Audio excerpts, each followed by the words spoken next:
YWCA NWT, on behalf of the Pan-Territorial Network of Women's Shelters, presents Understanding Intimate Partner Violence, or IPV.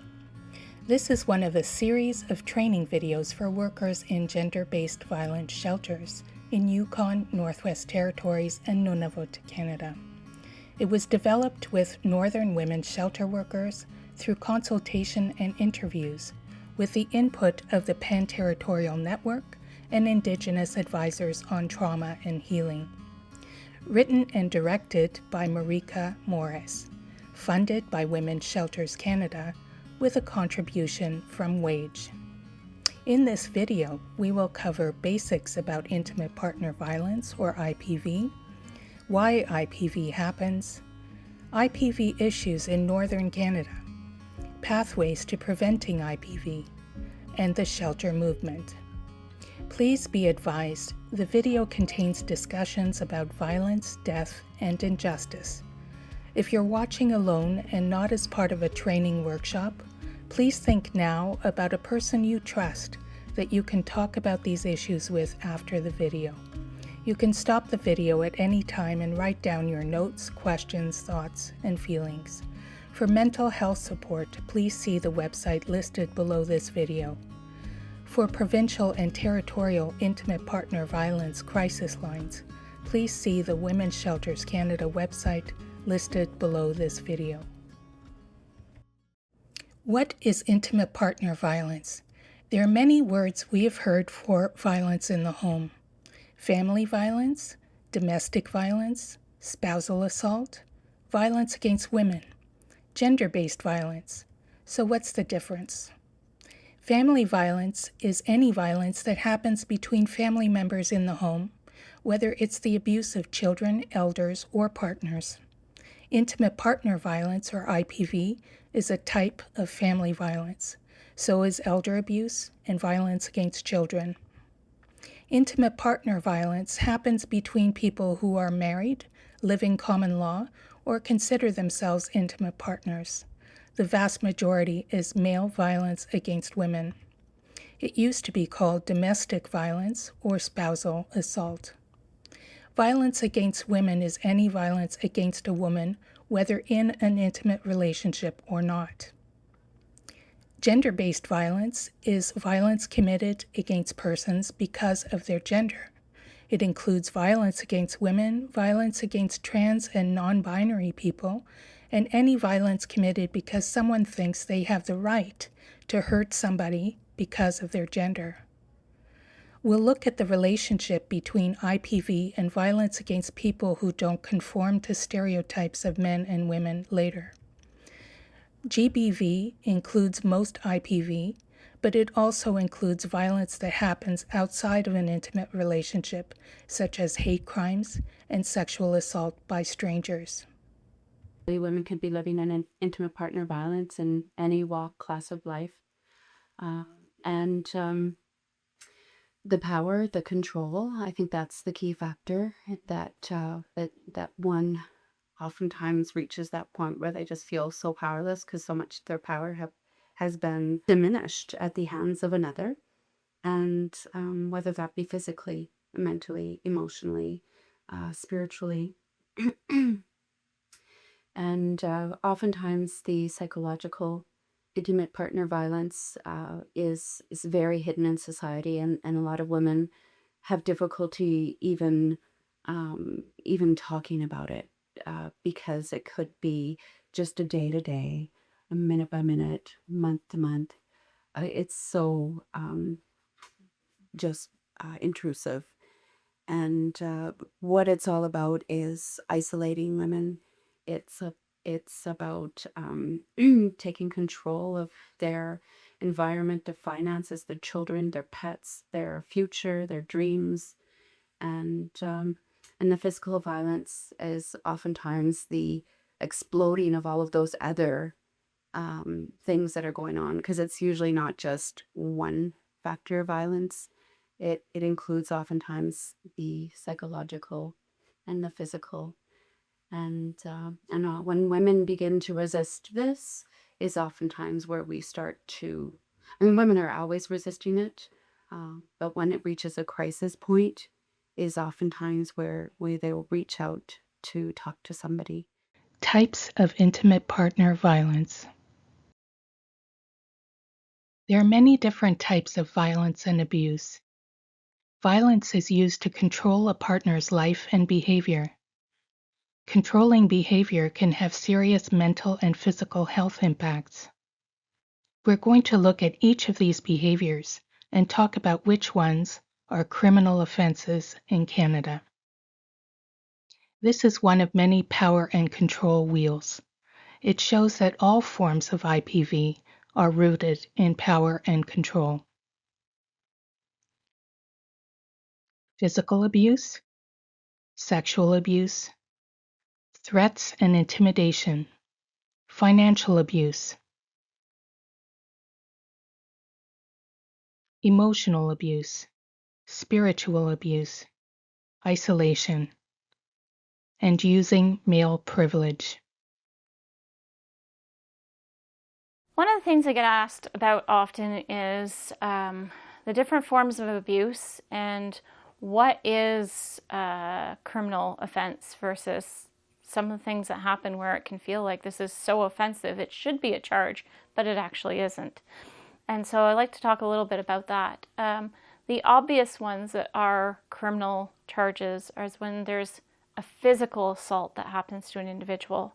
Anytime you are slapped, hit, kicked, punched, spit, bitten, hair pulled, any of those physical aspects of assault, that would be assault. And if there's injuries occurring with it, sometimes it can be an assault with a weapon. If somebody's used something to hit you with or strike you with, hurt you with, or it can be assault causing bodily harm, or in more severe circumstances, it can be an aggravated assault.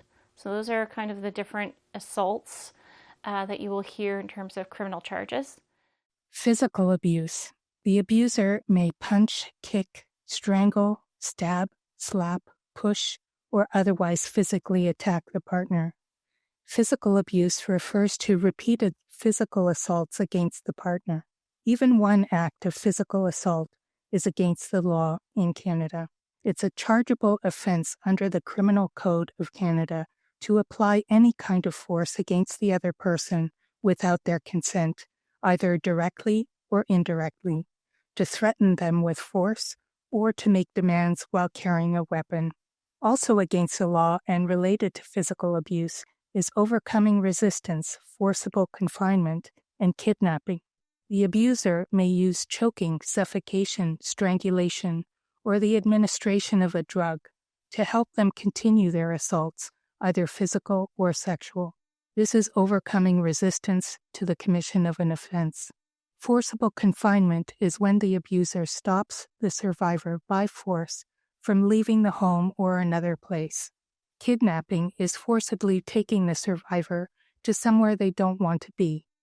Sexual abuse is a pattern of sexual assaults. The abuser may force the partner to perform sexual acts they don't want to do, take intimate pictures of their partner, and threaten to publish them or show them to others.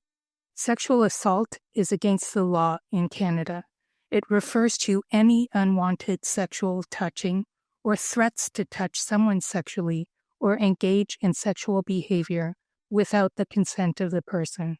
This includes taking a condom off during sexual activity without the other person's consent. Posting intimate pictures or videos online without consent is against the law in Canada. There's also sexual assault, so anything that is non-consensual, literally anything in that spectrum. If a person is forcing you to do anything that is against your will sexually, whether that be anything from a blowjob to all full-on sex, not consenting to something like anal sex or using objects, anything along those lines, sexual assault. Those are all chargeable. The other thing is if somebody has posted videos or pictures of you without your consent.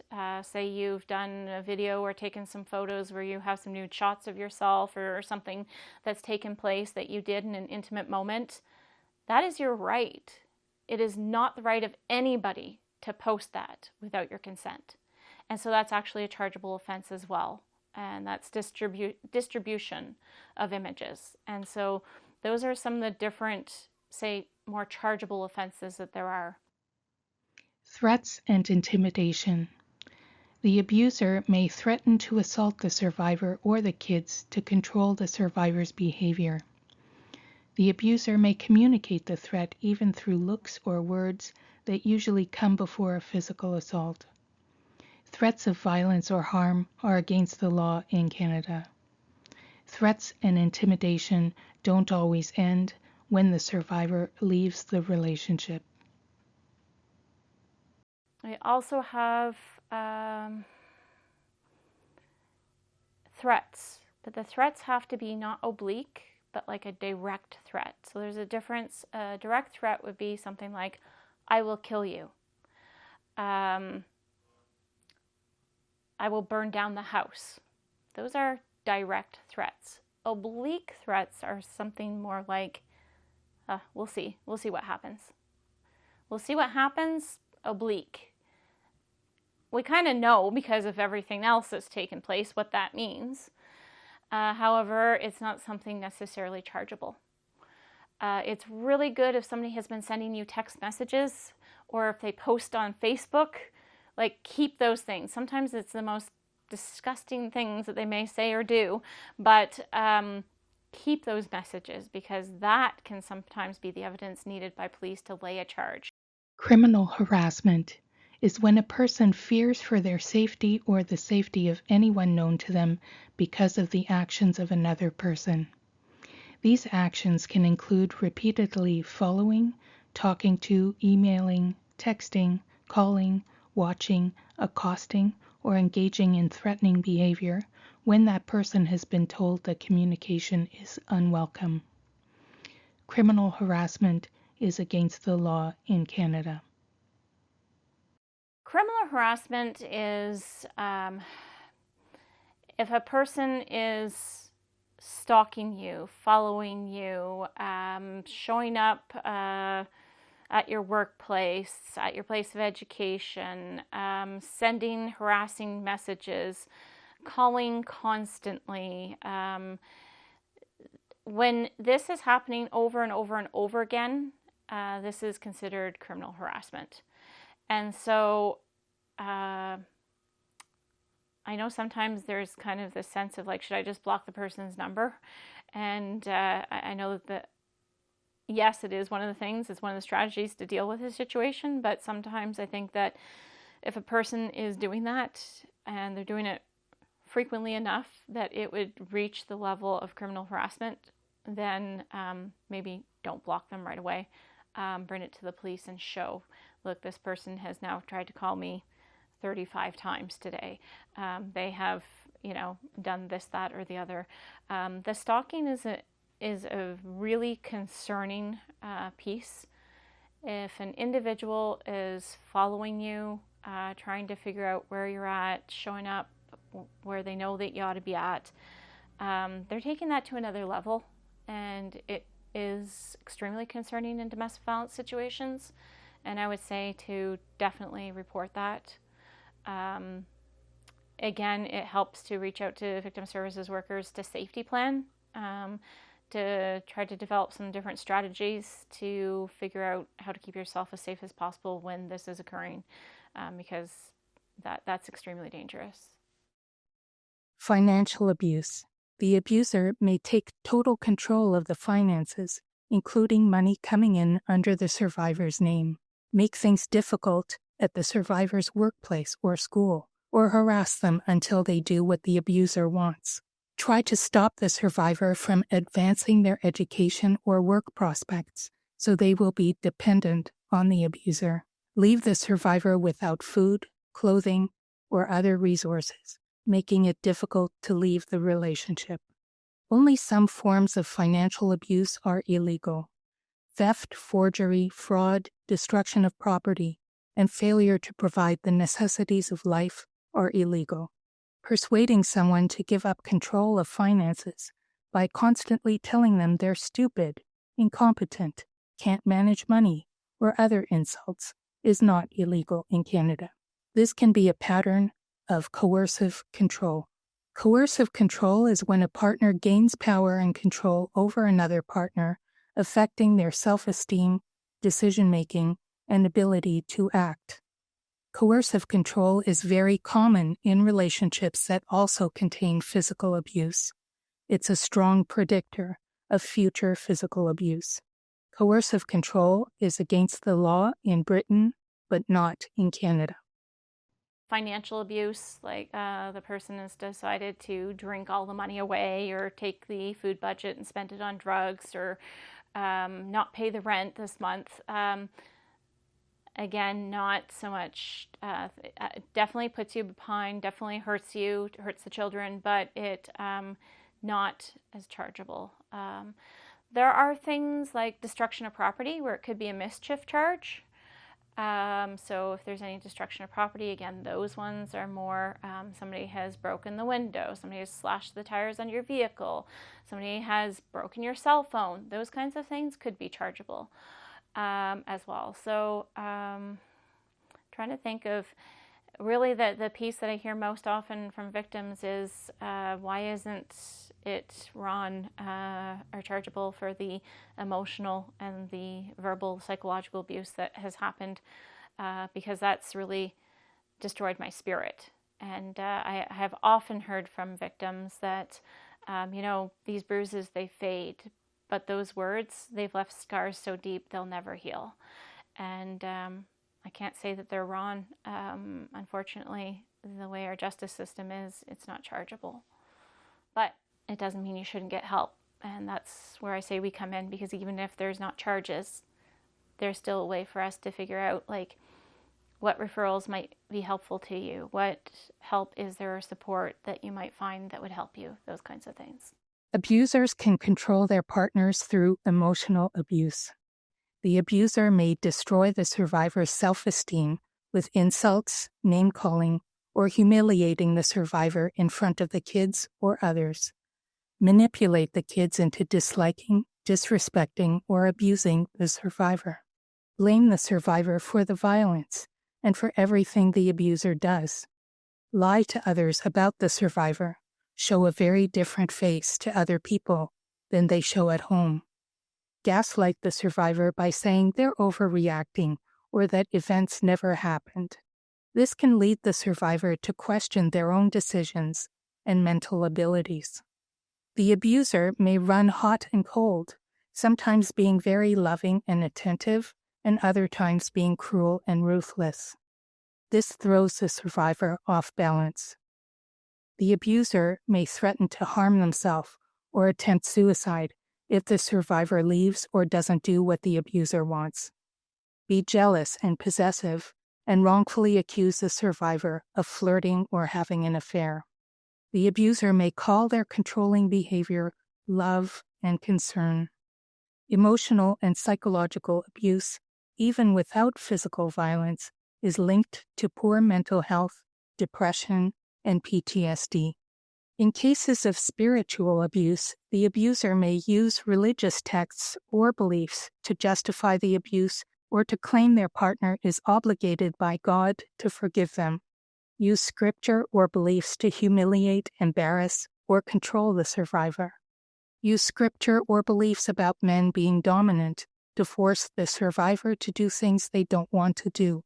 Not allow the survivor to follow their own spiritual or religious tradition or belittle their beliefs. Force a spiritual or religious path or practice on the survivor. Most churches in Canada have apologized for their members committing and covering up past abuses. Publicly, church leaders no longer put pressure on victims to forgive, rather than pressure on abusers to stop.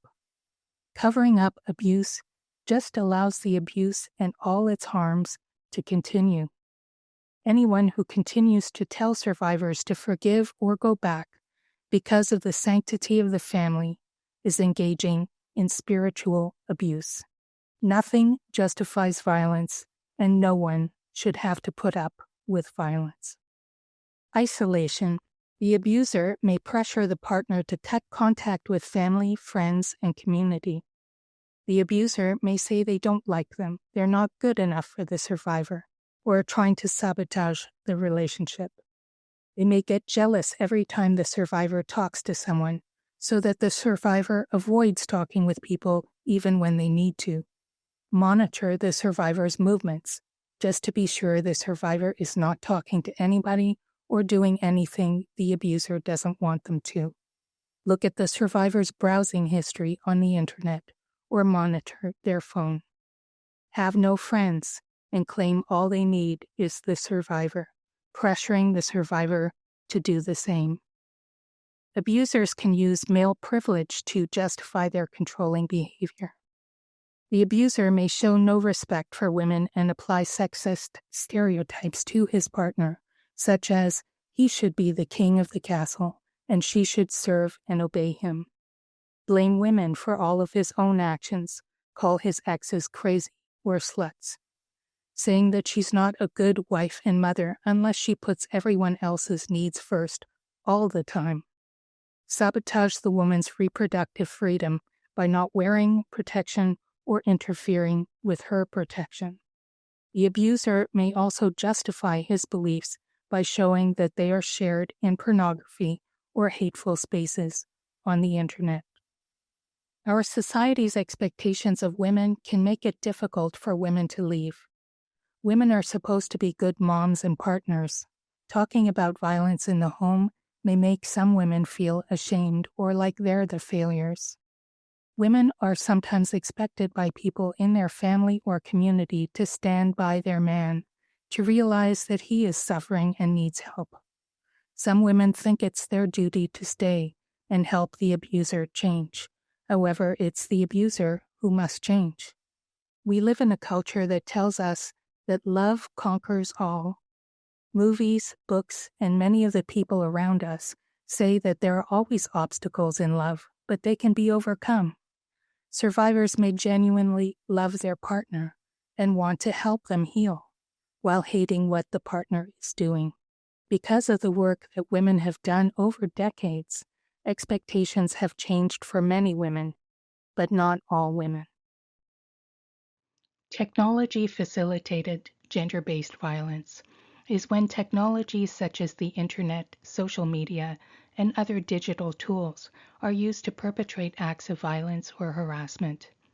Examples include online harassment, cyberbullying, stalking or threatening behavior, surveillance, verbal or emotional abuse, publicly lying about the survivor, and threatening to use intimate images without consent. These are all forms of violence we've already talked about. However, technology has made it possible for the abuser to pursue, harass, manipulate, and verbally or emotionally abuse the survivor from a distance, long after she has left. There are even apps specifically marketed to employers and family members that can be installed on your phone without your knowledge. These can report your movements and everything you do with the device to the abuser. Things are always changing with technology-facilitated abuse. Tech Safety Canada is a project of Women's Shelters Canada. It offers resources specifically for shelter and transition house workers to help survivors who are being abused through technology. According to Statistics Canada, more than 11 million Canadians, that's 1 in 3 adults, the majority of whom are women, have experienced intimate partner violence at least once in their life. IPV is higher in the territories than anywhere else in Canada. It is especially high in Nunavut.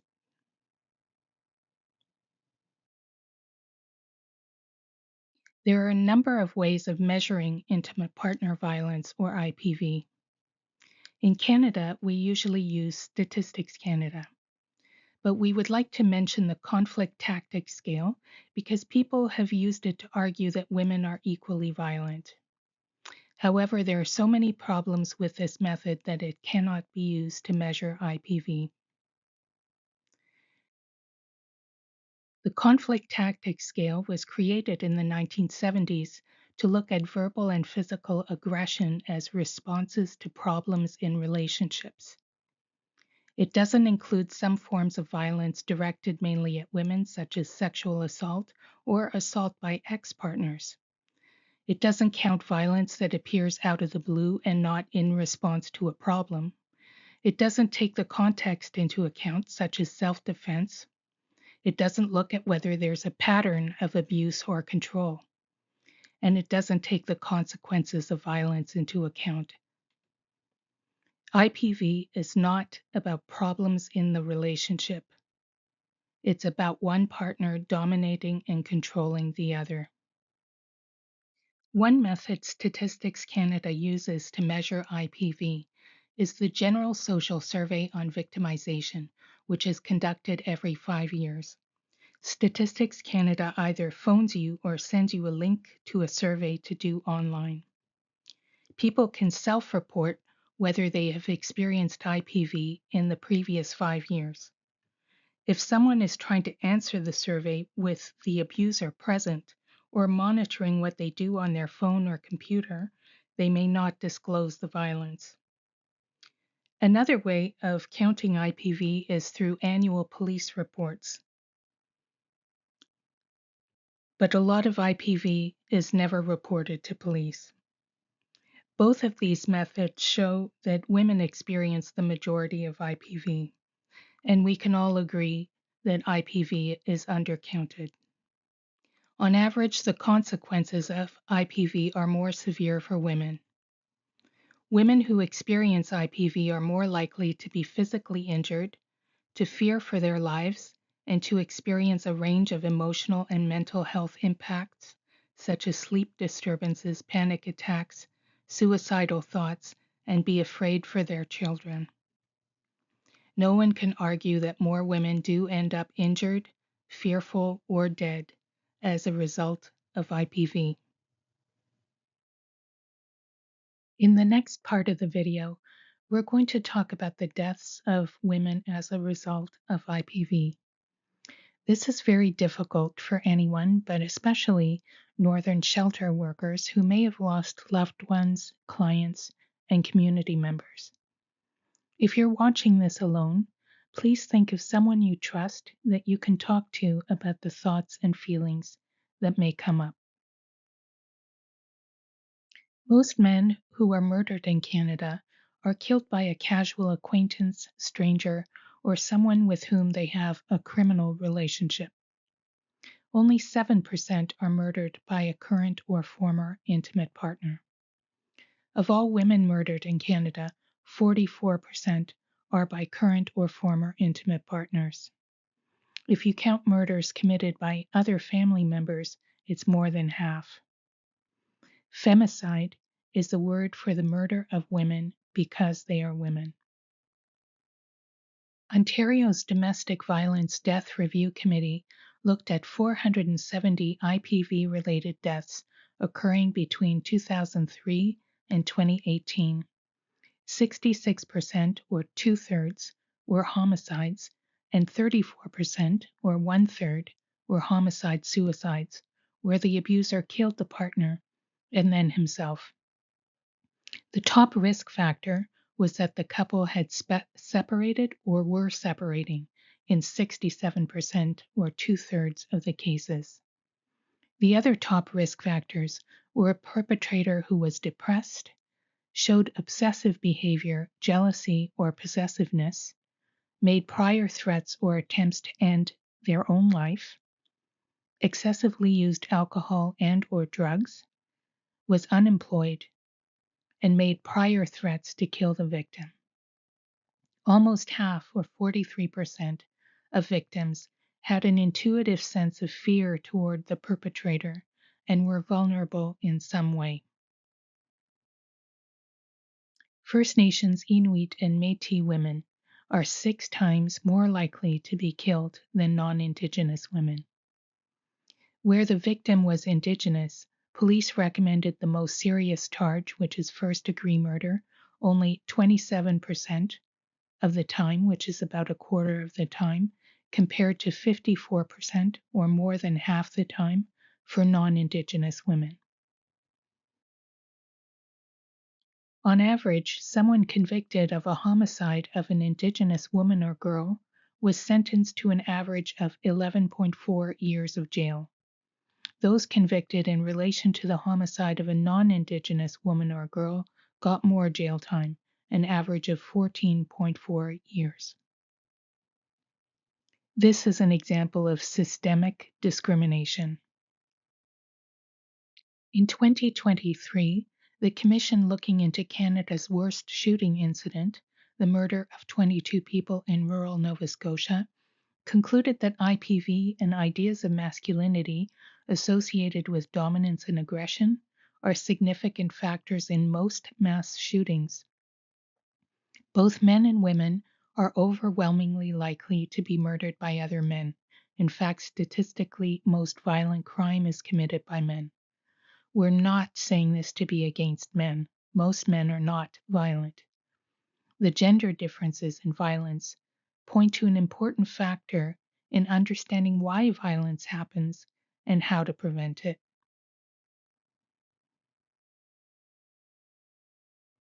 The Commission and many others advise not to use gender-neutral language to refer to IPV because it hides the reality of male violence against women.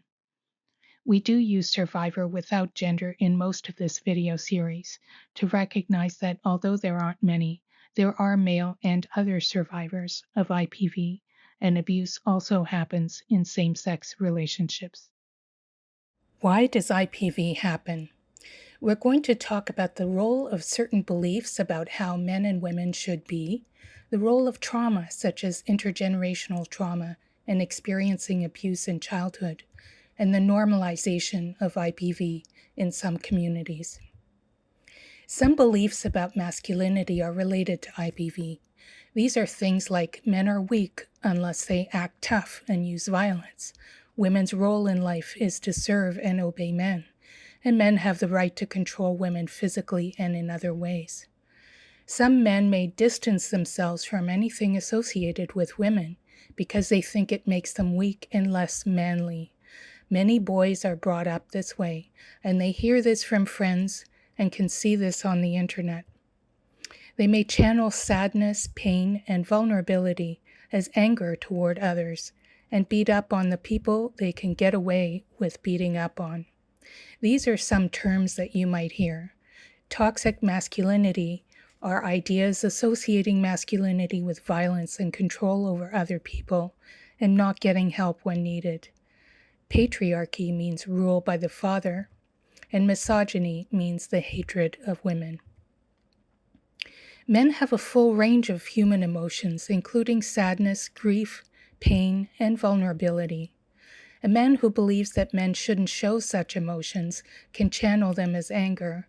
He can also suppress and numb them with alcohol and other substances. He may try to pretend that he can handle everything alone and doesn't admit that he has a problem and needs help. This actually has a negative impact on his physical and mental health and life expectancy, as well as impacts on his family. We can't change the offenders if they don't seek help. In most cases, men that are abusive towards their partner, they often in denial. They always make excuses for their behavior. So without acknowledging and accepting that the problem is coming from them and they need to change and they need to get help, it's going to be an ongoing issue. Many men today are redefining what it means to be men and what masculinity is in a way that doesn't involve violence or appearing so tough that you don't ask for help when you need it. Northerners are tough, but they're also smart enough to help others and allow others to help them. That's how we have survived. The Moose Hide campaign is an Indigenous-led grassroots movement to engage men and boys in ending gender-based violence. It encourages healthy masculinity, helps guide men and boys in developing healthy behaviors and concepts of what it means to be a man. It's grounded in Indigenous ceremony and traditional ways of learning and healing. People of all ages, genders, and backgrounds are invited to take part in Moose Hide campaign activities. You can find out more about the Moose Hide campaign at their website. In order to have a strong community, we need to have our men with us. And in order to have the men with us, they need to be healthy. This means that whenever there is a sick member of our community, we all come together to make that person healthy again. It doesn't mean that violence should continue. It means that we show the community how we move forward as a community and be strong. And this in turn also makes our children strong. Wise Guys is a program for boys aged 12 to 18 in some schools in Calgary. Boys learn about healthy and respectful relationships, consent, boundaries, coping skills, and how to express emotion and resolve conflict. They also learn about gender stereotypes and recognize the humanity of all people. The program evaluation shows that it is effective in improving attitudes towards women, 2S LGBTQ+ people. It widens participants' perspectives about what it means to be a man. It helps boys engage in healthy relationships, make social connections, and cope with negative emotions. It has also been found to improve the mental health of the participants. It's a promising practice in preventing gender-based violence. We live in a world with inequalities based on gender, race and ethnicity, income, ability, sexual orientation, religion, nationality or immigration status, age, geographic location. IPV happens across all social classes, races, nationalities, abilities, sexual orientations, and gender identities. Some survivors have more difficulty than others accessing resources, systems, and networks which can help them. Some abusers may be protected by their position. The 2023 Mass Casualty Commission found that the man who murdered 22 people over a period of 2 days never received jail time, even though he had assaulted and controlled his partner, sexually abused lower-income women, especially Black women, for 30 years, and that this violence was known to the police. The commission found his status as a white, professional, wealthy man had protected him. Intersectionality. Factors such as gender, race, ethnicity, income, ability, sexual orientation, religion, nationality, immigration status, age, and geographic location affect how someone is viewed, their access to resources, and their vulnerability to violence. For example, there is an intersection of gender and disability which makes women living with disabilities more likely to experience IPV and sexual assault. The more types of disability a woman has, the higher her likelihood of having experienced IPV. 77% of 2S LGBTQ+ women with disabilities experienced IPV in their lifetime. 74% of Indigenous women with disabilities had experienced IPV in their lifetime. More than half, or 55%, of women living with a disability have experienced IPV, compared with 37% of women without disabilities. Some abusers and predators may target women with disabilities. The abusive partner might trap the person by withholding mobility aids, medications, or restricting contact with others. It may be harder to get away, and it may also be harder to access services if you're visually impaired, deaf, or hard of hearing, in need of mobility aids, or have cognitive disabilities or mental health issues. You can be born with a disability or acquire a disability in your life. IPV can itself be a cause of disability. There is a direct relationship between violence and rigid ideas about how men and women should behave and what sexuality should look like. Some people try to force their ideas on others with violence. Here are some terms we might hear: two-spirit, lesbian, gay, bisexual, transgender, queer, and plus for the many other ways people might think of their sexuality and gender identity. The 2S LGBTQ+ community members are more likely to experience violence and discrimination. Vulnerability may increase if the 2S LGBTQ+ member is also Black, Indigenous, or has concerns about their immigration status. In northern, rural, and remote communities, some people may pretend that they're something they're not, feel like they have to move away, and some may harm themselves because they're not accepted. Ideas we still live with about marriage and sexuality were not the original values of this land. They were brought by early missionaries. Older women who experience IPV may have the mental and physical effects of IPV brushed off as aging. Older women may have grown up with different attitudes towards IPV. They may be less comfortable talking about the sexual violence they experience. They may also be facing elder abuse from their adult children or caregivers. They may think services are for younger women with kids.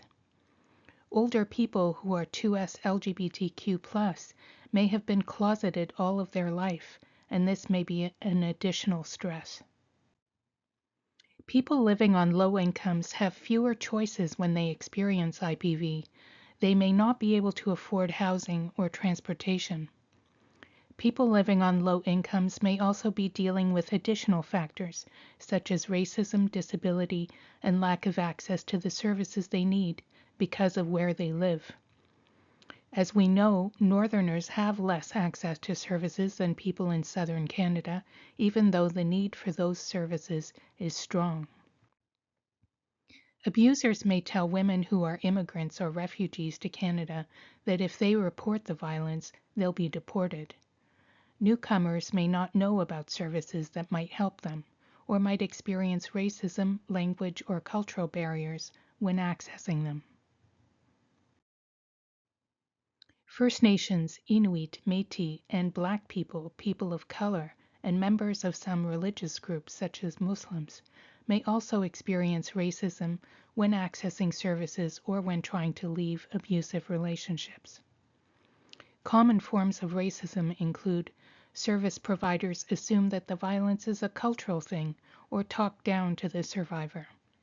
Some landlords may claim the rental unit is already taken in order not to rent to them. Some employers think the person will not be a good fit with their organization or undervalue their skills, which will have an impact on income. Racism has a measurable impact on physical and mental health, which can be combined with the stress and trauma of the abuse. Structural violence, also called institutionalized violence, refers to preventable harm or damage that is a result of the unequal distribution of power or resources in society. For example, for the past 75 years, the Government of Canada invested heavily in socioeconomic development, infrastructure, health, and education of non-Indigenous Canadians, while not making the same investments in Indigenous peoples. Many Canadians don't learn about why there is a gap between Indigenous and non-Indigenous Canadians, or what the effects of trauma are. Many don't learn about the value of Indigenous contributions and worldviews. This results in continued structural violence, such as the well-documented racism in institutions such as police, healthcare, and social services. Indigenous peoples may be treated as inferior, and the disparities that exist because of decades of differential policies are assumed to be matters of character. The National Inquiry into Missing and Murdered Indigenous Women and Girls found that conditions such as intergenerational trauma, poverty, insecure housing, barriers to education, employment, health care, and cultural support were factors in the high levels of violence. When some groups have more power and control over others, the groups they treat as inferior can internalize racism or whatever the area of discrimination is. Lateral violence is anger and rage misdirected at members of your own group.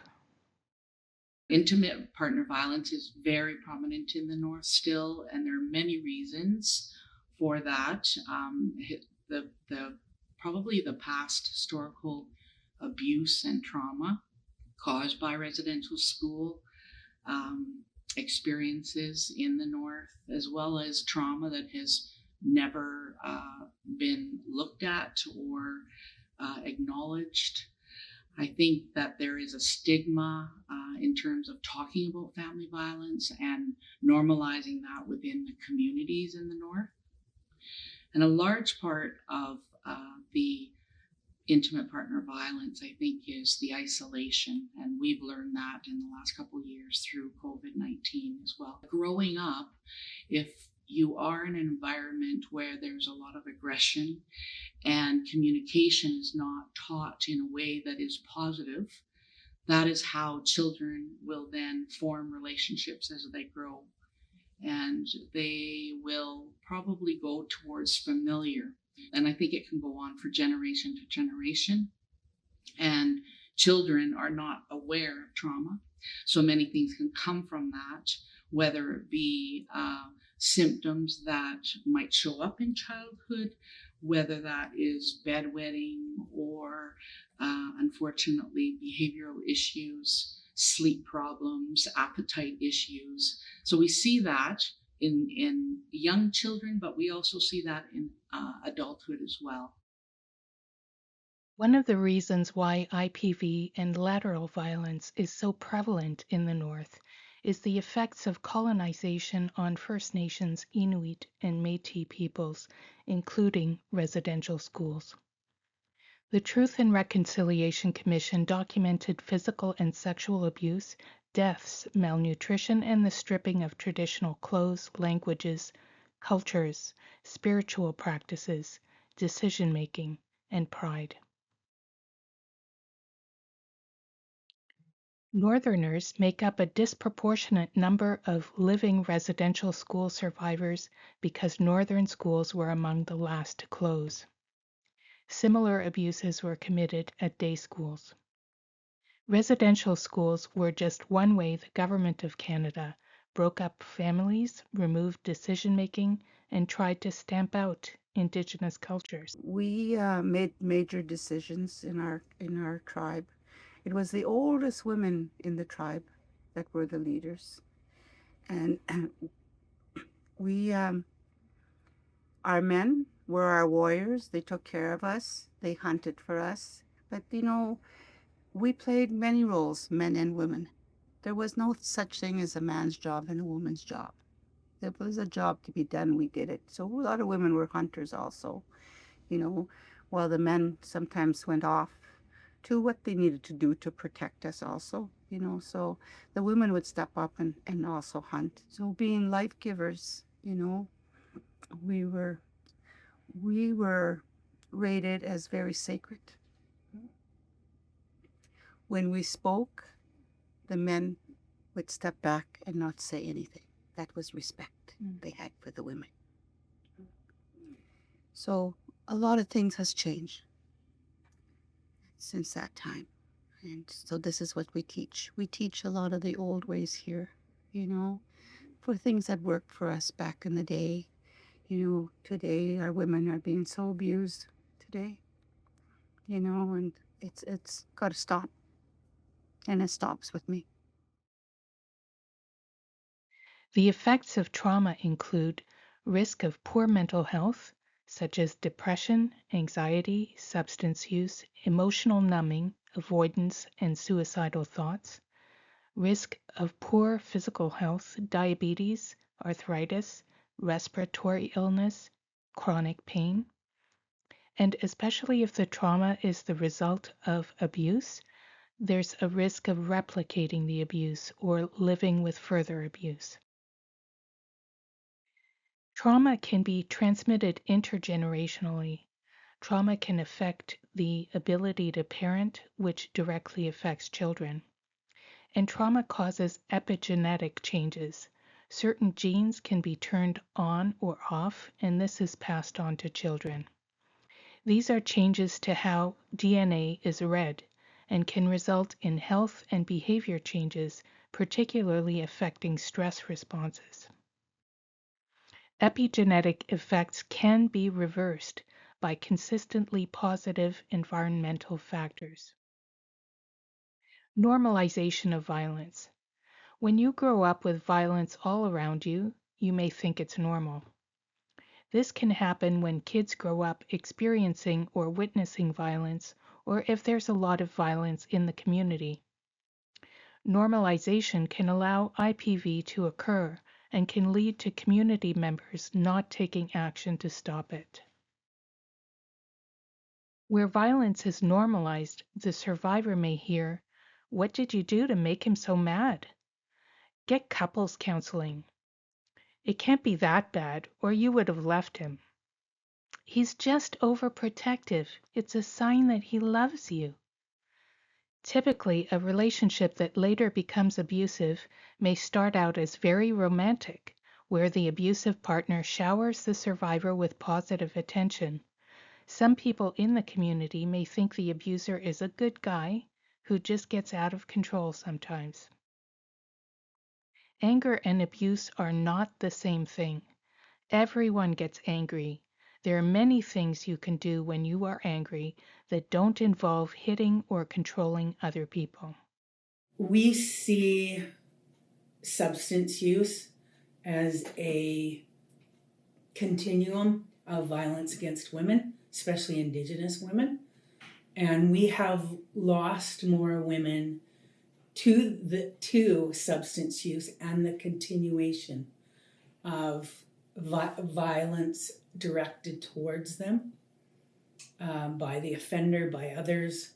That's been really heartbreaking because, like other jurisdictions in Canada, Yukon has per capita the highest rate of opioid deaths in Canada. I believe we've had 72 since November 2016, many of those Indigenous women. And so my family's been affected. It crosses the lines with, being a professional and serving and losing those women. But, we're also reeling from it in our own families. So that has been very challenging. And because, just recently, my family was at 4 headstone potlatches in the last 2 weekends. Role of alcohol. Some people think alcohol is a cause of IPV. Alcohol is present in 43% of cases of IPV. It is not present in most cases. Not everyone who gets drunk beats up on other people. Alcohol is used by some abusers as an excuse for the violence. Substance use and violence may have the same underlying cause for some people, unresolved trauma. Children who witness IPV are more likely to develop harmful substance use later in life. IPV can lead to substance use for survivors as a way of self-medicating and coping with the physical and emotional pain.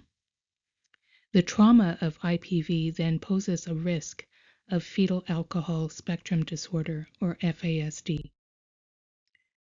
FASD is a lifelong disability that affects the brain and body of people who were exposed to alcohol in the womb. 1.5 million Canadians live with FASD. This disability is often not visible to others. Some of the symptoms include being impulsive, not understanding consequences, learning difficulties, difficulty controlling anger and frustration, problems with understanding the motives of others. People with FASD are also more likely to be living with other mental health issues, including substance use.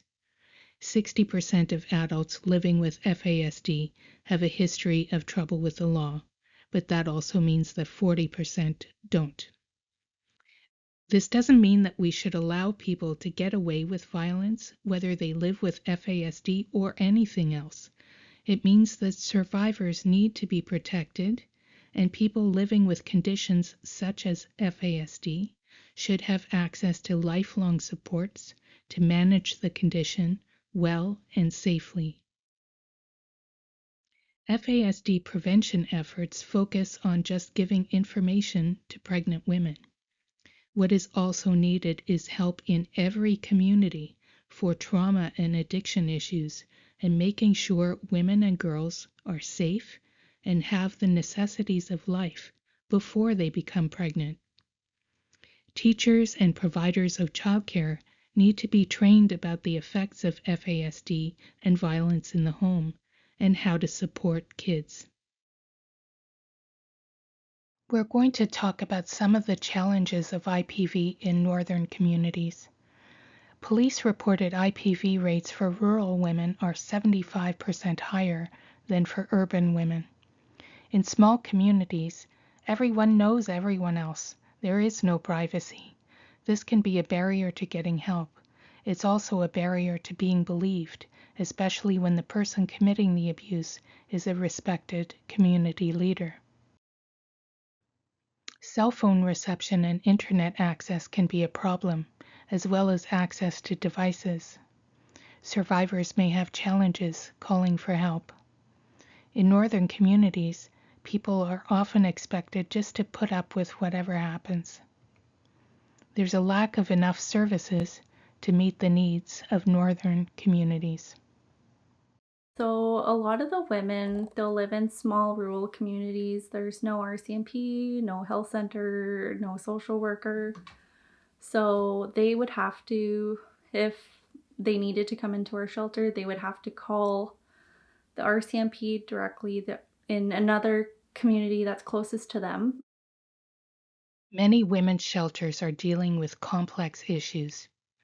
Some shelters are having to do more than provide GBV services to the community because of lack of other services in the community. So anyone who identifies as a woman, they're welcome to come to the shelter, and they can bring the children as well. So we have programs that allow for safety and security of all women who need a safe place to be, whether they are fleeing from family violence or they are maybe in another crisis in terms of homelessness. We see a lot of women who are dealing with poverty, financial abuse, various mental health and addiction challenges, as well as not really knowing how to do any changes within their life or being extremely overwhelmed. And we open the door for women who need just to be safe.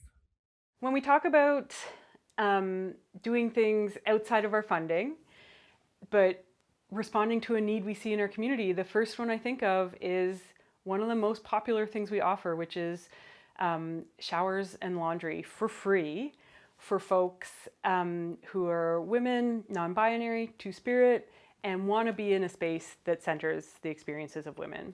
So yeah, Dawson, we have running water, we have electricity.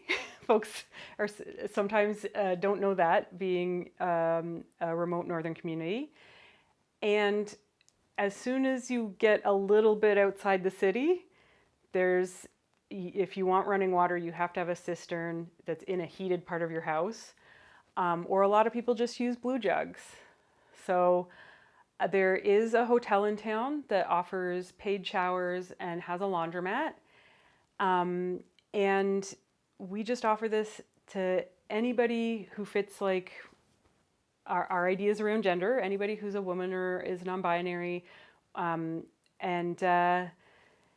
it's huge. It's a massive thing to offer. Survivors from remote communities where there is no shelter or other services they need may have to leave the community to access services. This may mean the loss of connections and support, disorientation, loneliness, and sometimes culture shock. When it comes to the MMIWG and speaking to the 46 Inuit specific recommendations for Inuit women and gender diverse Inuit, a lot of the services that are available in the South are not available in the small communities. Something as simple as education, housing. People in the South take housing for granted. In most northern communities, there are long wait lists for a home. And that home, if and when you do get a home, an apartment or a house, you're not going to be the only one living there. Inuit live together, and that's just the way that it is.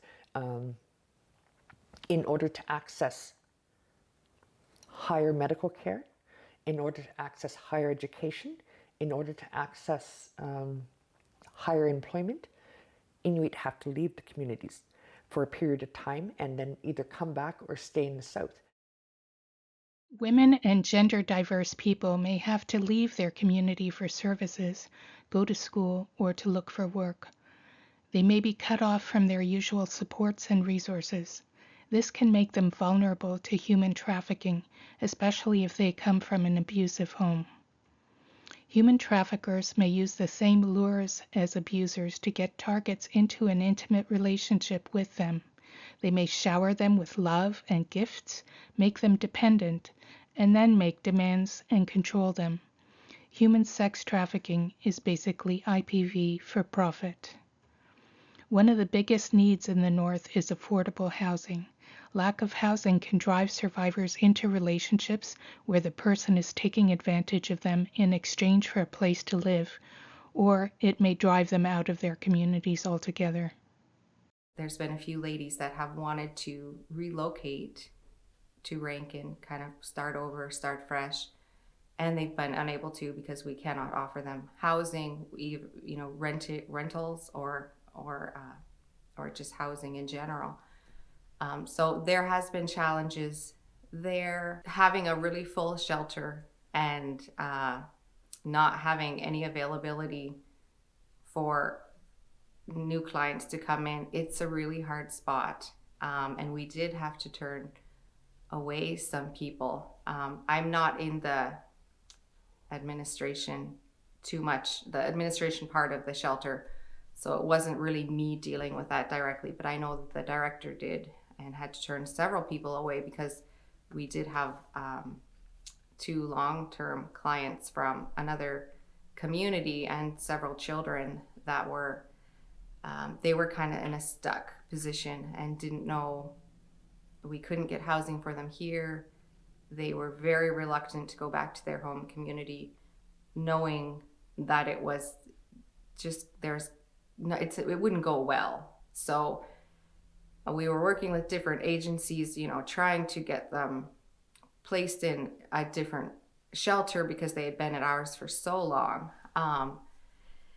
But as far as, knowing what to do and where to put people when there's no room, we did take one of the rooms, and one night we did have the playroom converted into a room for one of the ladies that really needed to stay there, that really needed somewhere to be. A Senate of Canada Standing Committee reported in 2017 that housing throughout Inuit homelands, which includes but is not limited to Nunavut and the Inuvialuit region of the NWT, is a public health emergency that profoundly affects physical and mental health. In addition to promoting chronic lung disease, poor educational outcomes, severe overcrowding also contributes to higher levels of physical and sexual violence.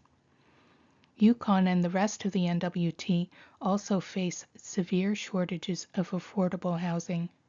Lack of housing is one of the reasons survivors might stay in an abusive relationship or go back to one. They simply have nowhere else to live. Governments talk about how much they're spending on housing or how much housing is being built, but it just doesn't match the need. So when I first came here, I found one of the most heartbreaking things was there's a lack of housing. You could have, and even a few years ago, you could actually have money, lots of money, and there just was zero vacancy. So there was really no choice, and that's aside from wait lists through public housing or on the private market. There was really zero choice than to go back to an abuser or an abusive situation. And so that's why we are very grateful to the funders for provided us funding for transitional housing. I would say on behalf of a lot of the ladies and the children here, I think every community needs those options, because what we see is a lot of women come here, they're losing their family support, their sisters and their mother, the people. If you're trying to raise your children by yourself now as a single mom, if anybody's if you've done that, you know how important it is to have family and friends that you can count on.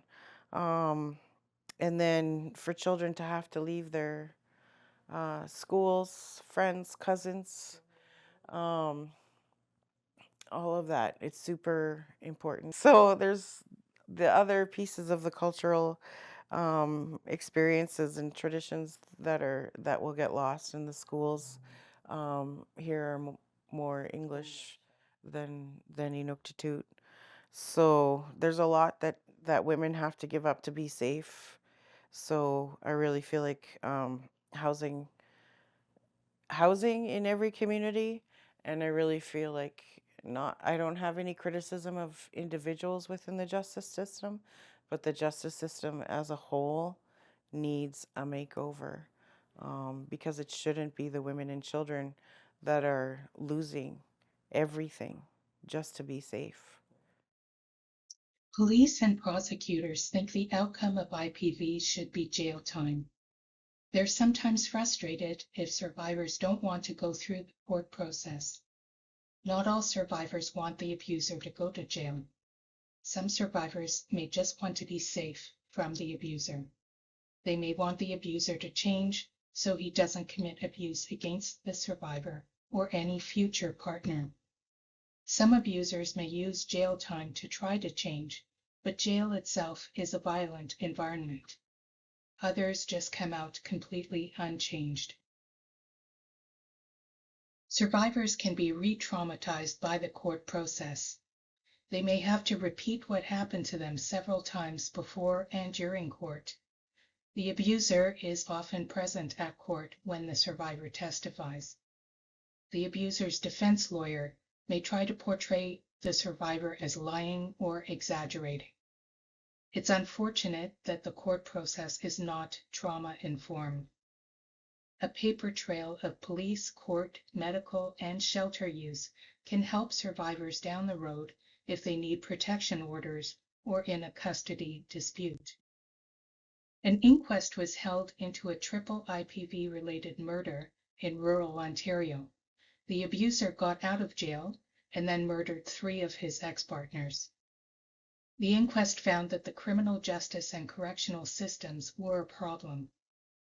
The abuser's 20-year history of IPV was known, but he often defied his probation order with no consequences. He failed to show up to a program to treat men who commit IPV, also without consequence, and he was not monitored with an electronic bracelet to ensure he did not come close to his former partner. Natalie Warmerdam was one of the 3 women murdered. She tried repeatedly to get information about where the abuser was going to live and how he would be monitored, but no one told her anything. In Britain, Clare's Law gives people the right to ask police for information about an abuser or even a potential abuser, and gives police the right to disclose such information on their own initiative. Some Canadian provinces have passed laws similar to Clare's Law. Emergency Protection Orders, or EPOs, are supposed to keep abusers away from the home so the survivor and kids can continue to live there. Timely enforcement is an issue, especially in communities with no police. The old days, that's not how it worked. It was the person who was doing wrong and doing harm that was asked to leave. And right now they're the ones staying in the house. Yeah. Yes. They do. And they help for some people, but for people, I would say, especially if the abuser is worse under the influence, their judgment or the power that EPO has is not as strong. Yeah. And when the clients, like their abusers, even with the EPO, they're still coming around. So even with the EPO, 80% of our clients don't even want to stay home, even with the EPO. And then they go to court, slap in the hand, right? Yeah. Right back at home. It's the justice system up here is a joke. Having to just say everything over and over is one thing, right? I would say that's very painful. And I think having to say it over and over and nothing happening, like that is so, it's one thing to put yourself through that, but to have to build your self-esteem up after having it squashed by the abuser, and then have to rebuild your life and your self-esteem again after going through the justice system. Because what is the message? This is when we talk about intergenerational effects. For me, what is most frustrating is the message to the children that see this, that we're sending, that and somebody doesn't go to jail, is that the boys are learning that that's okay and that's how you should act, and there's nothing wrong with it, because children are so literal, right? And the girls are learning that they have no value, right? That it doesn't matter what happens to them, that they don't matter. From my experience, nobody is ever comfortable with court, mainly because it's so public. We'll have it at the community hall, and the public is welcome. Everybody knows everybody, so as soon as it goes through the court system, they're gonna know your business. Judgment is there, stigma, like everything behind it. So it's supposed to happen every 3 months, but it gets pushed. Flights can't make it in. I think the last court system, or the court date, the judge did it through video. Sometimes a court date, or it can go through the court system for up to 2 years, and by the time you're going back and forth, you're tired of it, you don't care anymore, you're just like, okay, my life doesn't matter to the courts according to the court system. You just give up on that. You stay in those same, you either go back to the abuser, or an emergency protection order means nothing because obviously you're in contact with the person now, so, or they've been contacting you. It's In the north, there is no public transportation. There are large distances between remote fly-in only communities. For example, Iqaluit is closer to Montreal than to Grise Fiord. Grise Fiord is a community that did not exist before Inuit from Nunavut, northern Quebec, were forced to move there by the Government of Canada. It costs thousands of dollars to fly in the north, To get to some communities, the cost is greater than a flight from Vancouver to Paris. In some territories, survivors need to contact RCMP or bureaucrats to arrange for a flight to the nearest shelter. This means they're at the mercy of being believed by people in authority. Some survivors have been accused of just wanting a flight out. The delays in RCMP response can also contribute to fear of retaliation by the abuser. If he knows the survivor has reached out for help, he may become even more violent. There may also be a fear that the abuser's family in a close-knit community may blame the survivor if the police arrive. Community members and the survivor herself may have not had good experiences with police in the past. These are some of the factors that contribute to why some survivors stay in abusive relationships. It doesn't matter if you got a no contact order. That piece of paper is not going to keep the woman safe. You may have, and I wish there was another way that the woman could stay in her community and be safe, but there isn't. I try and find pots of money from anywhere I can. Women's Shelters Canada, Wage, Canadian Women's Foundation, any donations, some of the smaller funds, and hold it for people that are traveling in from the other communities, because out of 14 communities, when there is only 3 shelters, there's a lot of, all the other communities are looking to access shelters around them. And certainly because we've got the most services like lawyers, alcohol and drug services in the communities, a lot of times they've got an alcohol and drug worker that comes in maybe once a week or once every 2 weeks. Well, that may not work for women. Sometimes we can get government to pay for transportation for a woman to come in from the community. Sometimes that we can do that. But sometimes it's going to take time. And we don't have time. The woman doesn't have time. She's got a no contact order. They've released the abuser from jail, and she doesn't have time. Time is not on her side. So I do have a pot of money that I will try and get the woman in. The difficult thing is we don't have a bus here to many communities. So we have a plane to Dawson and Watson very sporadically. It's more consistent with Dawson. But all the other communities, there is a bus that comes from the south, so Watson, through and picks up people in Teslin and up. But that's, it has been an issue for us since I started my position in 2000, and it hasn't changed. In fact, I think it's got worse for the access of safe and affordable, consistent transportation from the communities.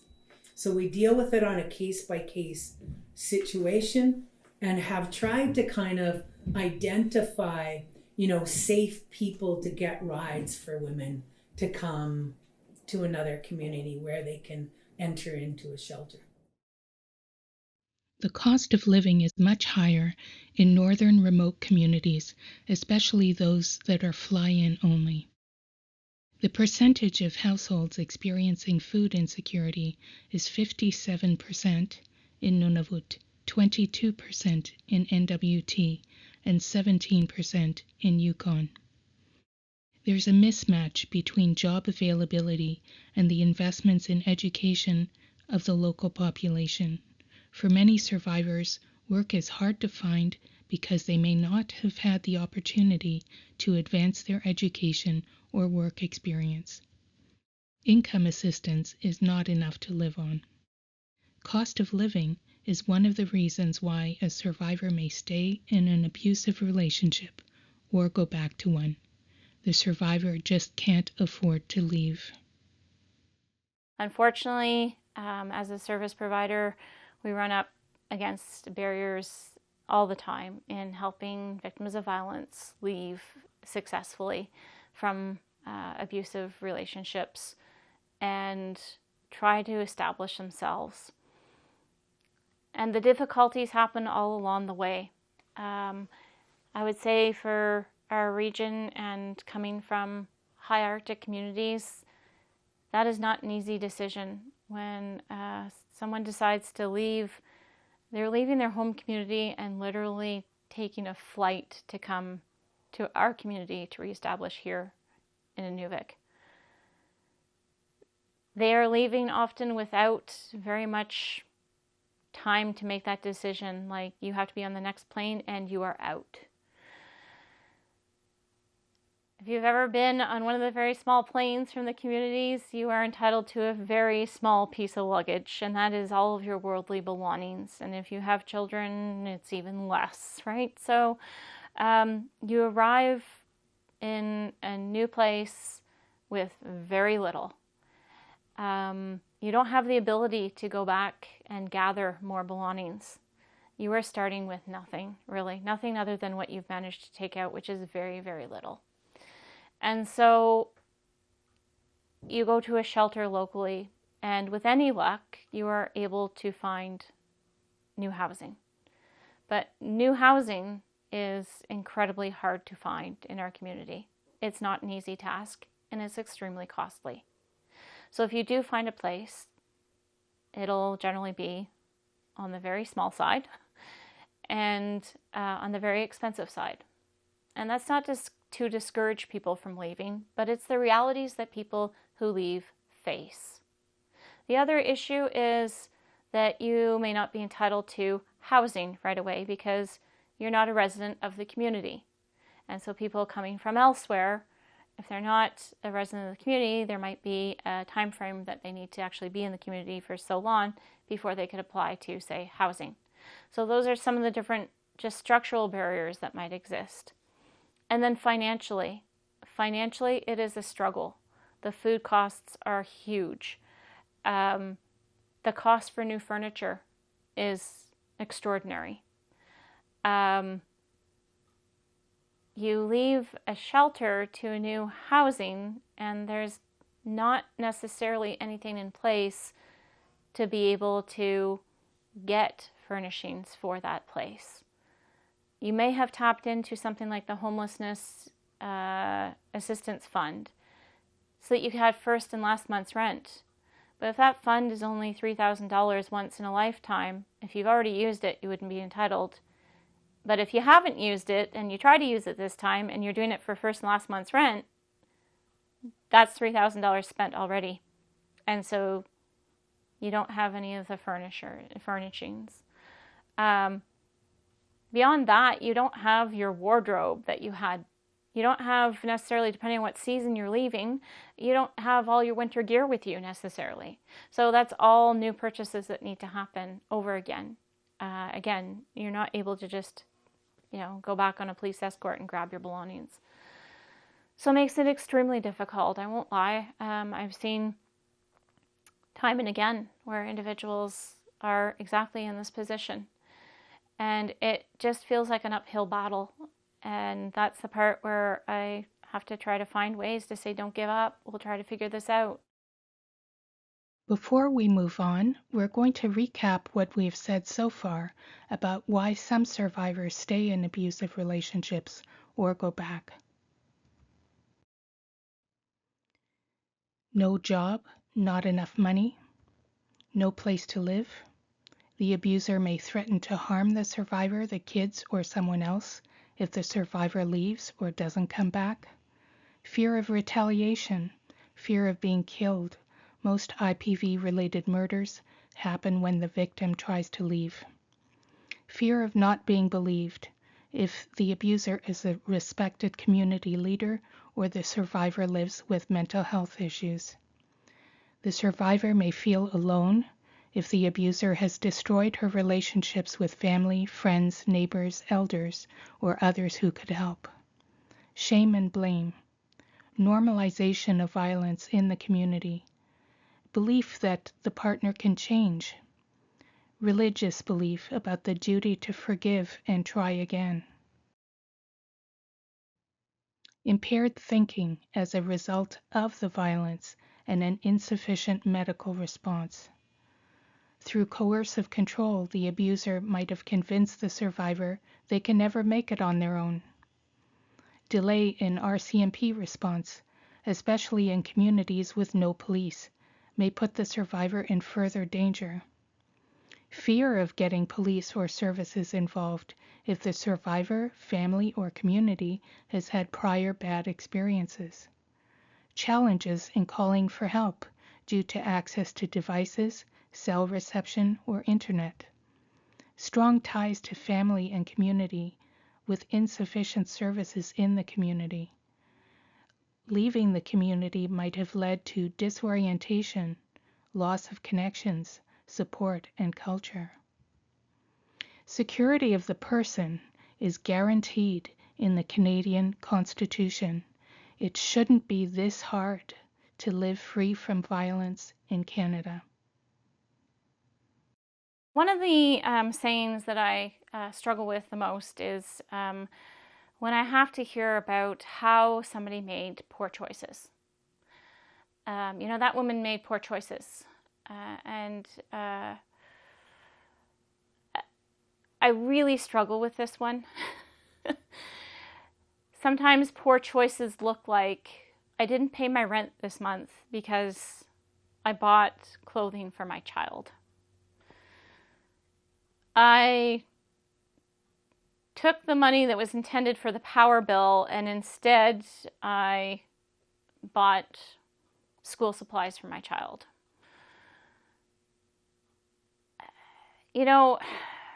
I guess they are choices at the end of the day, but I don't think choice suggests that there is actually an element of the ability to decide one good thing over another good thing. And that is not what we're talking about in situations where we have domestic violence, where we're just trying to decide survival and what's the best decision in this moment. Do I feed my kid? Do I clothe them? Do I keep the heat on? Do I keep a roof over our head? What do I do best? So another poor choice. Well, she left, we helped her, she went to the shelter, and now she just went back. So you know what? That's her decision. That seems like it was a poor choice. But we forgot to tell you the part about she came, she reestablished, she was sitting there, she was lying on the floor for 5 weeks, and now it has turned to fall, winter, it is freezing cold, and she can no longer sleep on the floor. So you know what? I guess the best decision I can make for my kid is to go back so that at least they are sleeping in a comfortable bed, although in an abusive home. Is it really a poor choice on her part, or is it I'm trying to make the best possible decision I can in this moment for myself and my kid? And so often it's easier for a provider to look at place the blame elsewhere, and then I can feel better about the job I did myself. And that's a really sick, kind of toxic place of thinking. Survivors of IPV may experience loss of self-esteem, confusion, disorientation, depression, anxiety, sleep disorders, phobias, panic attacks, suicidal behavior, self-harm, eating disorders, substance dependence, poverty, homelessness, or isolation. Survivors of IPV may experience traumatic brain injury, chronic pain, broken bones, perforated eardrum, temporary or permanent disability, gastrointestinal disorders, pelvic inflammatory disease, pregnancy complications or miscarriage, unwanted pregnancy, and heart disease risk. The violence can literally affect ability to learn and make decisions. It profoundly affects physical and mental health in the long term, not just as the violence is occurring. IPV can cause complex post-traumatic stress disorder, or CPTSD, just like war veterans. With IPV, the threat is not coming from an enemy.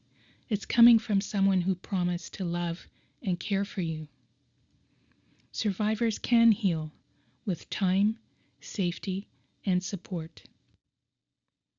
Children who witness IPV may experience bedwetting, nightmares, cognitive impairment and delays affecting ability to think and learn, poor concentration, aggression and/or withdrawal, mood and anxiety disorders, and difficulties at school.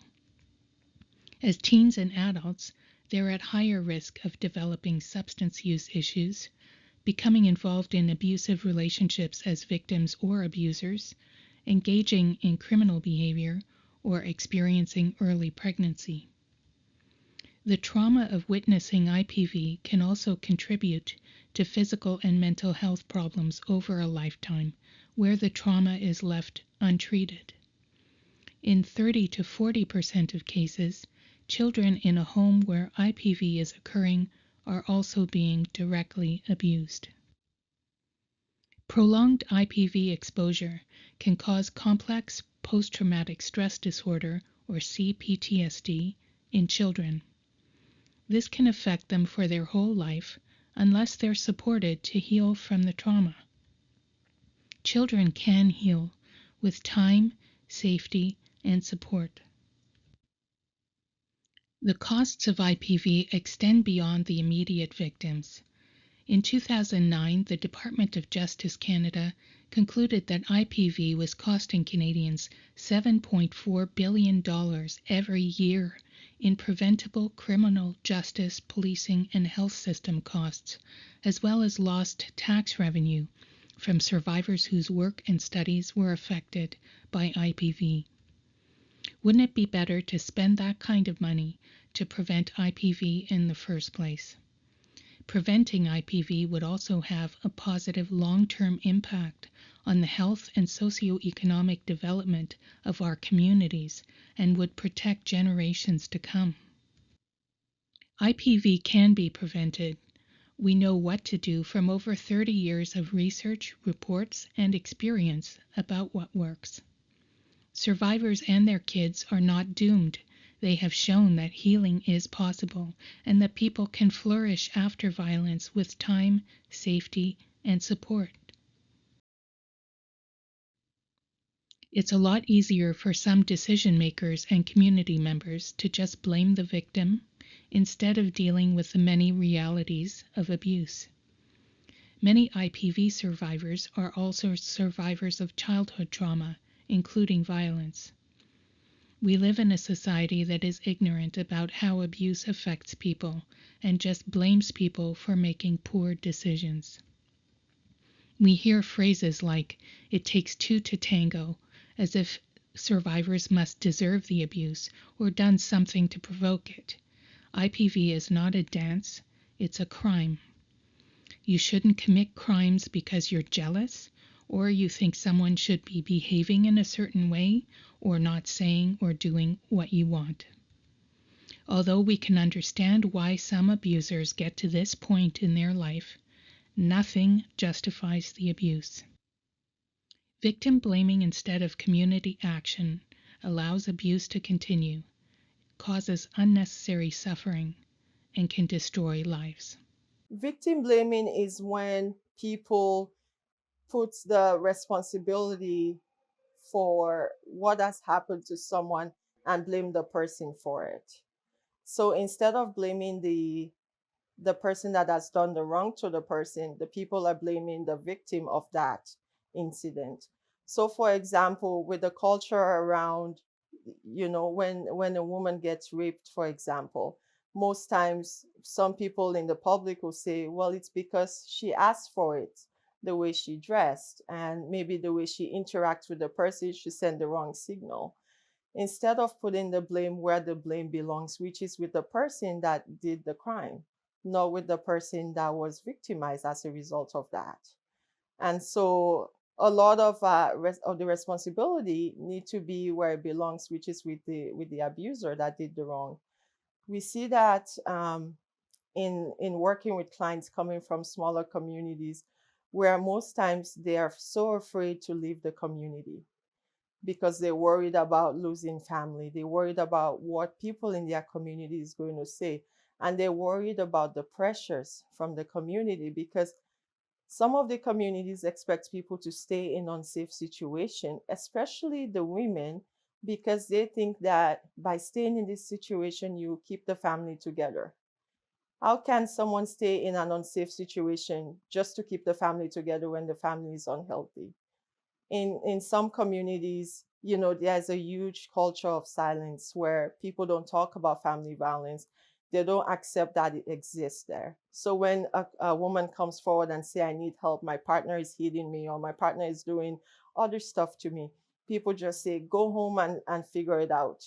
That's how it is. Marriage is tough. Relationships are hard. So instead of really holding that person responsible, they put in a lot of the responsibility on the person that needs the help.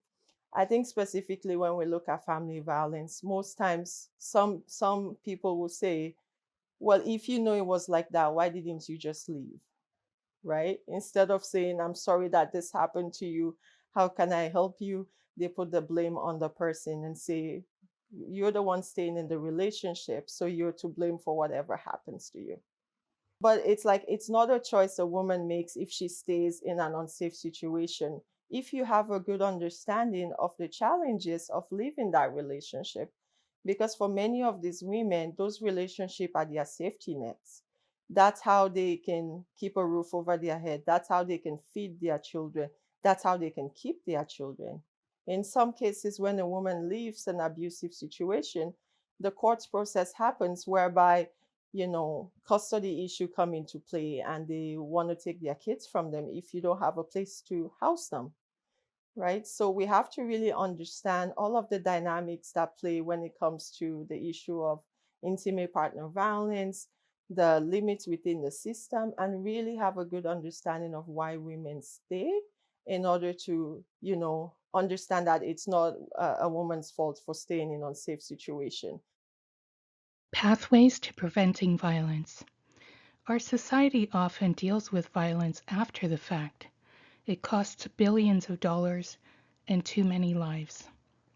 How do we prevent violence in the first place? We'll look at some of Women's Shelters Canada's and other recommendations. Social infrastructure that is needed to prevent IPV include safe, affordable housing, trauma-informed childcare, and removal of other barriers to education, training, and employment, social assistance, minimum wage, and disability benefits that people can live on, safe, affordable public transportation, justice and correctional systems reform, stable funding for culturally appropriate supports for survivors, including children, stable funding for effective programs for men in every community, educating government workers, health, social service, policing, and justice professionals about the effects of colonization, intergenerational trauma, IPV, and trauma-informed practice. Education in schools about respect, consent, and healthy relationships, how to identify abuse, and what to do.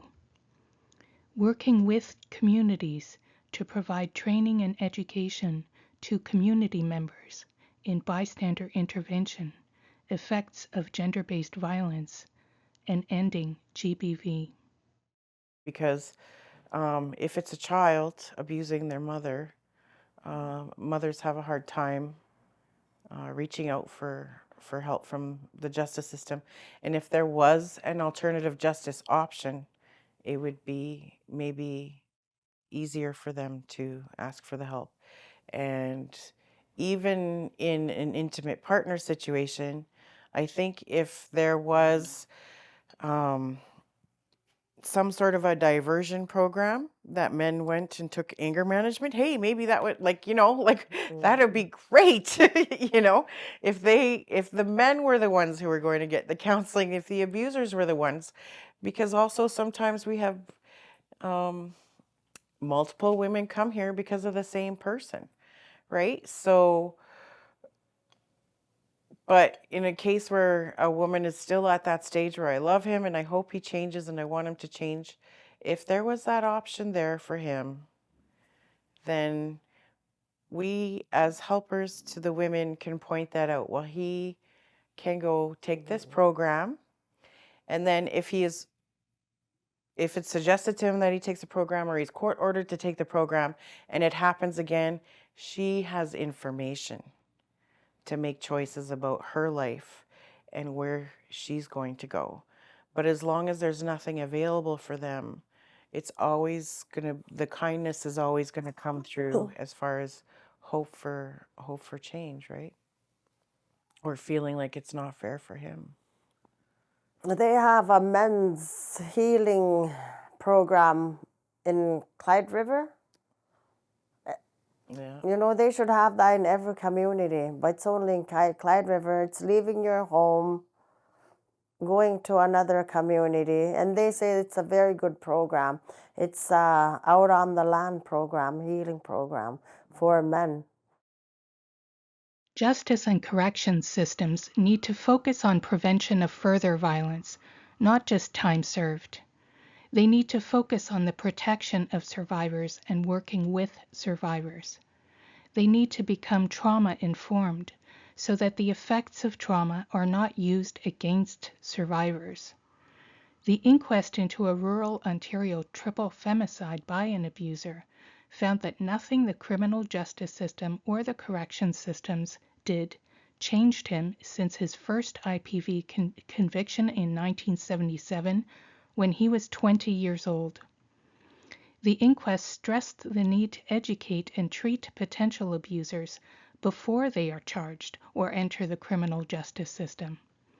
The jury recommended education programs for students in primary school and above about the signs of gender-based violence, including coercive control. We need training and education that reaches everyone.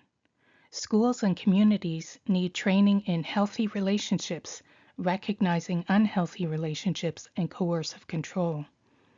Constructive communication, respect and consent, gender equality, masculinities which do not involve control or violence, intergenerational trauma and healing. The fourth R is an existing program that could be used in schools.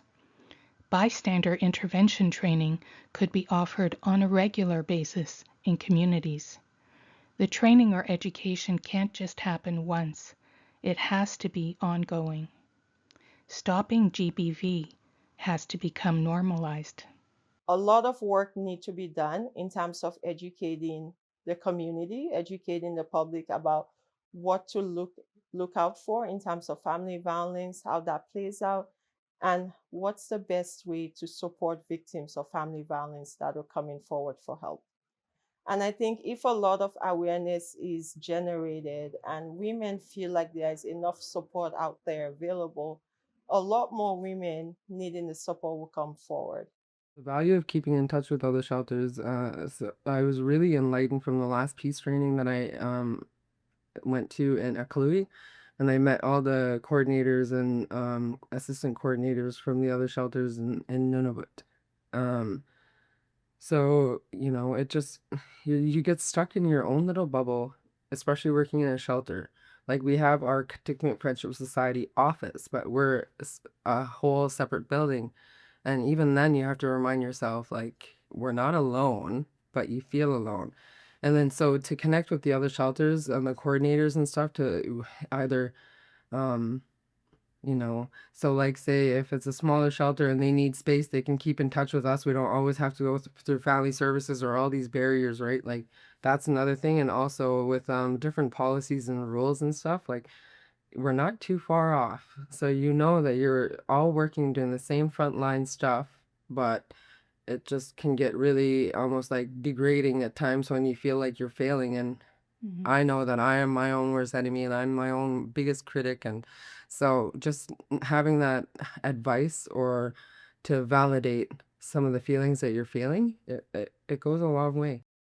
Violence against women's shelters were started by women in the 1970s in Canada. They did not get government support at first. Before that, people used to take women, even strangers, into their own homes to shelter them from violence, but many had nowhere to go. Gender-based violence shelters are different from other organizations because they're rooted in the values of those early shelters. They put women's needs and experiences first. Women's shelters have always looked beyond their own doors to change laws, circumstances, and attitudes that allow violence to happen. You are a part of a larger shelter movement with a long history. You can share ideas, experiences, and resources.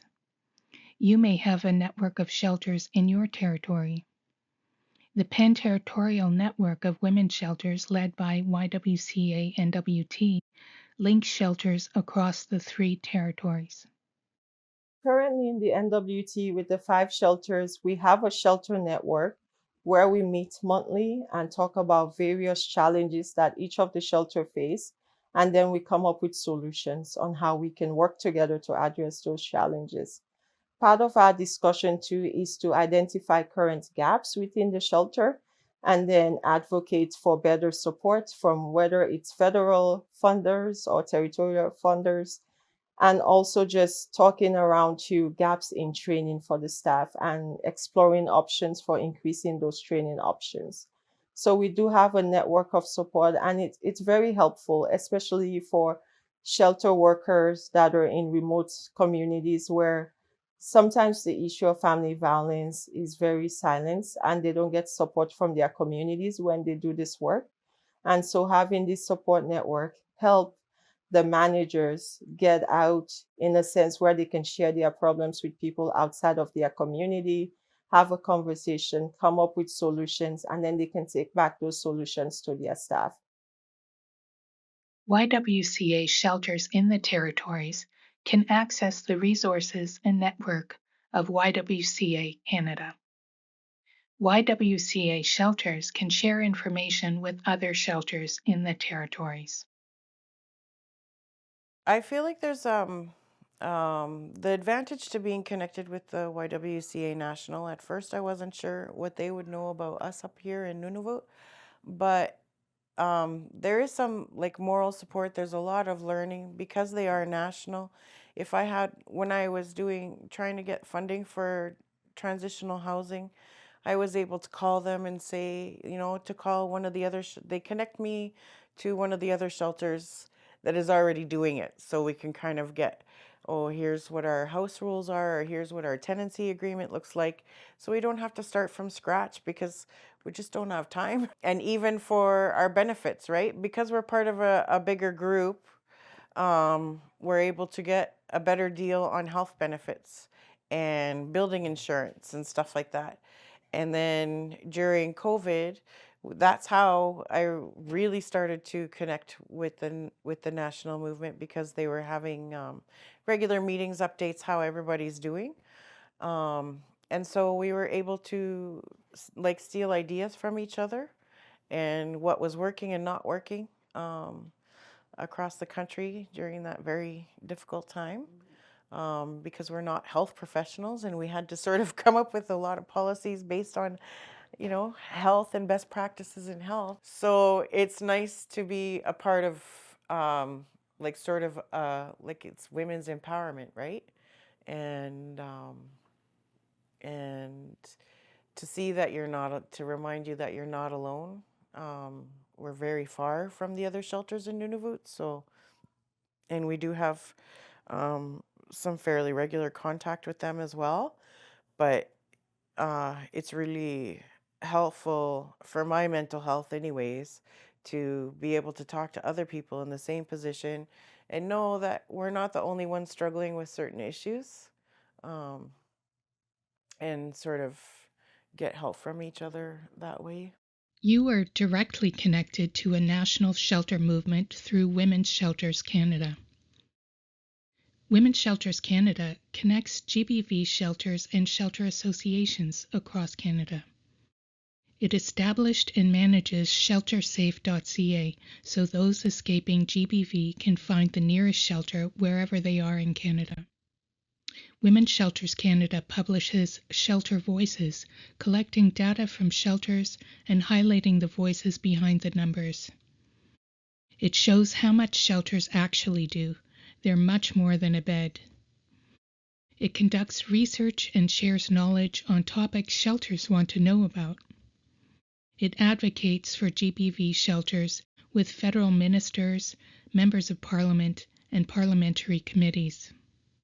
So I really support the work that Women's Shelters Canada is doing, where they're advocating for a national action plan that would consistently uphold the level of base funding and requirement for that base funding, no matter what province or territory that you're in, because it's a constant fight. And somebody asked me, I did an interview the other day, somebody asked me what's the hardest part of my job as an executive director. I've been here 22 and a half years. Many of my crew, steady crew, have been here 20 years. And I said the hardest thing is working with government and dealing with the crap and training constantly. We have already made a difference. Women's movements and the shelter movement have made a huge difference to people's lives and have changed the country. First Nations Inuit and Métis have taken some control back over lands and decision-making and continue to do so for the well-being of the people. When British and French people colonized this land hundreds of years ago, they brought their laws, religions, and systems and imposed them on the people living here for thousands of years, since time immemorial. At that time in Europe, slavery was legal, women had little decision-making power, and men were legally allowed to beat, rape, and control their wives.